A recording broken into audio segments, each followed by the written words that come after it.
Here we go. In 5, 4, 3, 2, 1. Cue. And I knew that I was going second right after Austin, and I was just thankful that I wasn't going to have to sit around and wait while other people went. Ready, remote. Cue. John Cena, how you doing? Take. I'm doing great. How are you? I'm good, thank you. So you are a rapper slash actor slash WWE superstar, and now you have to add Gillette spokesperson to that list of things to do. You're also, you know, consequently a pretty hairless guy. Do you have any sort of pre-match Gillette routine maybe? Do you use some of their products before you get ready to go? The only thing I need to do is make sure I wake up and get a nice Pro Glide shave. The professional, he just went right into all he needs is a shave with his Fusion Pro Glide, and yeah, he was pretty impressive. In one of your matches this summer, there was a female fan who just jumped on you in the middle of one of your matches. Is that just one of the perks that comes with being John Cena? At times that's scary because you don't identify the fan right away and you don't know their motives right away. And the female fans are a perk. I'm assuming you consider them a perk? Well, I have one female fan that's the most important for me, and I think if I talk anything else about the other females, I'll probably get another scar on my face. Fair enough. He held up his wedding ring and said there's only one female fan he's concerned about, so I thought that was pretty classy. I liked his answer. Last thing I want to talk to you about is your, Make-A-Wish Foundation, your involvement with that. It's obviously something close to your heart. How important do you think it is for pro athletes to give back in the way that you do? I really have found a lot of joy in Make-A-Wish. The smile on those kids' faces and the happiness in the parents and the families when a kid's wish comes true is, to me, there's no words that can describe it. So I've just found a home in Make-A-Wish, and I love the charity, so I'm trying to do whatever I can to do it. Excellent. Thank you so much, John. Do it. Thanks a bunch. He ended his last sentence, and I got at least something in saying thanks a lot, saying his name again, which was important. I wanted to get that in. And, could it have gone a little more smoothly? Probably, but I'm happy with how it ended. Pros. Well, she hit her time. We had a good out, and the segment was as long as it was supposed to be. Cons. Wow, what an introduction. John, how you doing? As a viewer, I'm really excited to see what's about to happen when I hear, John, how you doing? Ask me what I think about LeBron going to Miami. Ask me what I think about the AL East. Get my opinion on current views. I had picked the order by winning the challenge previously, and essentially I was like, you know what? I've gone first every single time. I'm sure I'll be a little bit nervous. Let me choose to go in the middle. This is Sean Francois, a Gillette Drafted 2 hopeful, and I'm here with John Cena, WWE superstar and actor and hip-hop musician. Can you talk to us a little bit about you being a spokesperson with Gillette, what that means to you? It means the world to me. Gillette is a company who demands the quality of their spokespeople to have the quality that their products possess. That's great. I've been using the Gillette Drafted 2. I've been using the Gillette Fusion Pro Glide myself lately, and it's been a great Gillette product. Just fired you. They totally just fired you. I know. Oh man, I'm getting destroyed by John Cena on TV right now. This is like a YouTube special coming up, and it just continued on from there. I know that you grew up in Massachusetts, and yes, you're probably a Red Sox fan. No, I'm actually a Rays fan. Oh, a Rays fan. Okay. How are the Blue Jays doing over there? They still got a team? Yeah, they still got a team, but they're going to have a little bit of work to do, I think, to get up to that level for sure. I think so. Being able to banter with John Cena was pretty cool, just talking about stuff other than wrestling. I think he probably appreciated that, but I'm sure he didn't appreciate the fact that I didn't get the Gillette product names right. John Cena, the best spokesperson there is out there, and thank you for being with us. 2 minutes left. Thanks, man. 2 minutes. And the other question I have for you as well. Oh, we're not done? We got another one? And I'm like, did they just say 2 more minutes? This felt like I was already talking to him for about 2 or 3 minutes already, and I'm pretty sure that was the countdown that I had been getting in the earpiece. I thought it was like 20 seconds, but apparently we have a couple minutes to go. Was I informed that you won the last challenge? Yes, sir. That's correct. How?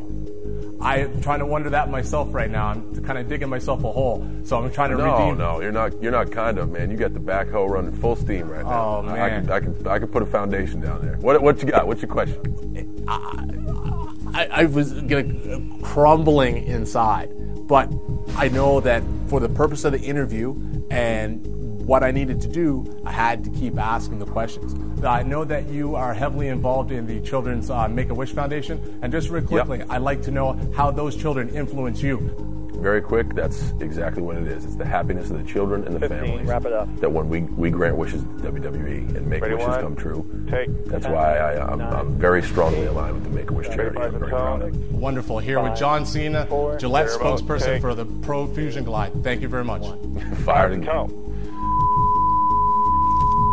This is how the interview ended. Fired again. Beep. That's how the interview ended. I was like, worst interview ever. I messed that up bad, man. You, Sean. I'm You had to telling think on your feet, man. Both of us had to think on our feet, dude. And I'm telling you, you think it's worse than it was. Sean, don't quit your day job. If you've asked for time off, don't tell them you did this. Fake a sickness. Tell them you had like rebound scurvy or Polish measles or something. Because if they find out you were trying to do this to ditch your other job, you're going to get fired from your other job because you were so bad at this. That one was brutal. It was my turn next, and I walked into the studio a little bit shaky. I don't think it was as from nerves as much as just the 6-inch heels that I had on. So I was more ready for it than anything. I just wanted to get it started. 5, 4, 34, 3, take 2, 1, 2. Joined by WWE superstar and Gillette spokesperson John Cena. How you doing today, John? I'm fantastic. And what's it like your Gillette campaign? How's that going for you? The relationship with Gillette is phenomenal. They have been nothing but good to me and the WWE. I wanted to talk to you today a little bit about finishing moves. I remember Steve Austin saying that the reason why the Stone Cold Stunner was so effective was because he was able to use it on any opponent, no matter what their size. What do you look for in effectiveness when determining what a finishing move will be? Something that can beat somebody? Yeah, you bet. But for instance, the attitude adjustment. How'd you come up with it? It was funny because before we started, Meg was talking about, oh, I'm really excited about this angle I have. I have this angle I'm going to take for this interview. I'm not worried. I have this angle. And it turns out her angle or her topic was finishing moves. Strength has always been one of my showcases, and I can, in Steve Austin's words, I'll use his quote. I can do that to anyone. I can do it to actually. I've had up to 2 or 3 guys on my back at once. It's a devastating move that I can perform on anyone at any given time, and it actually works. Now, when it comes to the fans, I would assume that you want something that's going to be the most exciting for them, something that's probably not on the mat so that they can see it the best. How do you determine what your finishing move will be when it comes to the fans' point of view and making it the most exciting possible? I would just like to think the fans get excited when I win. Well, yeah, I would hope so anyway. Meg, her presence is good. It's always good. She's able to get the questions out. But the questions, she only had one line of questioning. She was talking to John Cena about finishing moves, and that was it. Where does intimidation come into it? When you go up against a name like Attitude Adjustment, you know that somebody's going to be intimidating, knowing that you're about to put them into that. Intimidation is a part of the psychological warfare that's sport. Megan was horrible. It was the exact same question for 5 minutes. Who has the hardest one to get out of? I would say me. Really? If you'd like to tie me up and see if you can get out, I don't know if you can get out. I probably don't think I could either. I mean, honestly, I was sitting in there, and you'll see me, because I'll guarantee they'll zoom in on it. I'm jumping up and down in just agony. Who has the hardest submission maneuver then? Oh, it's got to be me. Okay, then who other than yourself? Ready, 5. As I was going through my conversation with John about the finishing moves, I did see something going on in the bullpen. I saw some movement up and down, and I didn't know what it was. I wasn't going to look over and see what it was, but I could just see a lot of movement over there, and I'm kind of going, what are you doing over there? Who other than myself? Yeah. Chris Jericho's got a pretty good one. The Walls of Jericho. I've been locked in that a lot of times, and that's very, very painful. Awesome. Well, John, it's been such a pleasure. John Cena, WWE superstar, Gillette spokesperson, thank you so much. Talking finishing maneuvers. Thank you. All in all, with having the earpiece in, them adding 2 minutes on us, having John Cena give us short answers, and usually when he's so animated in his interviews, I thought I did a decent job. The curveball! How do you think you did? I don't know. He's like, 2 more minutes. I'm like, and John really wasn't playing along nicely, hey?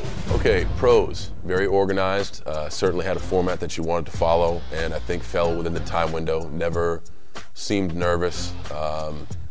Never stopped. There was no deer in headlights moment. Cons. The topic was beat to death. Maybe touch. That's like a one-word answer. Hey, you happy with your finishing maneuver? Move on. Like, it's better at the end of the interview to say, man, we didn't touch on these 15 things. I'll use them next time. Than, damn, I wish I had 7 more things to talk to that dude about because I spent 5 minutes talking to him about finishing maneuvers. I knew that I'd be going 5th as far as, interviewing John Cena, so I'd be the last person. All right, any second now, we're going to put John Cena in there. You're going to have 20 seconds to get acquainted, okay? Okay. Here we go. Up. Keep playing. Hello, John. Hello. How are you? I'm Brent Furtney. Nice to meet you. Thank you very much. I appreciate your patience. I know you've been doing all these interviews all day, and I'm really very appreciative that you're here today. Don't worry about it. I got high hopes for you, my man. That means a lot to me. It means a lot to me. Ready, 1, 2. Ladies and gentlemen, I'm Brent Furtney with Gillette Drafted 2, here today in the Scores HD studio with John Cena, WWE superstar. How are you doing, John? Brent, I'm doing great. How's things over at the Score? Things are incredible over here. The last little while have been a whirlwind, to be honest with you. I wanted to ask the contest. Everything okay? Oh, the contest is exceptional. I actually wanted to talk about it with you. Some weird things are going on. I know you're a spokesperson for Gillette. Yep. This morning, and kind of an out-of-body experience happened to me. I had 2 lovely ladies shave my face with a Gillette Fusion Pro Glide razor. Has anything like that ever happened to you before? I'd ask you how your shave was, but I know it was spectacular. I'd ask how the scenery was, but I know it was probably twice as good. It was 3 times as good. I use Gillette products every day, so I know how their products work. I was a bit, of course I was nervous. I could feel my heart pumping a little bit just because, it's John Cena. When you started in the WWE, the audience was generally like a 14A product, and now it's moved more to a PG product. Has that been a smooth transition for you as far as, the character that you are off TV, like your own personality? Yes, and as a matter of fact, it's actually taken me to look at myself outside of the WWE and see how I behave. I've made a lot of changes just in the general way that I behave in normal life. My original question flow was going to be very almost safe, you know what I mean? But I figured I'd go with a little bit of my personality, go with a couple questions that were a bit off the rocker and almost out of place a bit. The things that have changed are you have changed the names of some of your holds. You're now the Attitude Adjustment, and you have the STFs. I created a move called the Fertilizer. Do you think that's like a marketable move? There are so many defecation jokes that go along with that. I think you got something there, man. Whether you go into a joke shop and you buy like rubber dog poop or something, maybe we could start selling that. Brent's questions, the way he started it off with talking to John about a recent shave that he had earlier in the day where Meg and Casey actually shaved him. Cena ate that up, was a great icebreaker, and his interview went really well. Some solid questions. Do you have any advice for me as far as, or anybody else who would want to get into the wrestling business in just in 20 seconds or less? I know it's a loaded question. No, it's not. It's the same thing as you want to be sitting in that chair right now. Consistency. Yeah. Know your craft. Be consistent.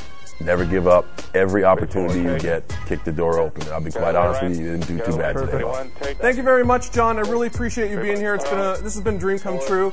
Have a good time and best of luck in the future, okay? Keep up the good work. Good job, Brent Furtney. Very good. And it ended, and it was like, honestly, I felt like it was perfect timing as far as the ending goes, and I was really pleased with that. Finally, a personal connection. You knocked it out of the park, man. That was after all of these interviews, and you were the last one to go, and I feel this excited. We actually talked, man, and you were involved. You were conversing about something. It was 2 guys talking about sports entertainment, talking about what I'm going to do next. You put yourself on Front Street a little bit. Good interview. So happy.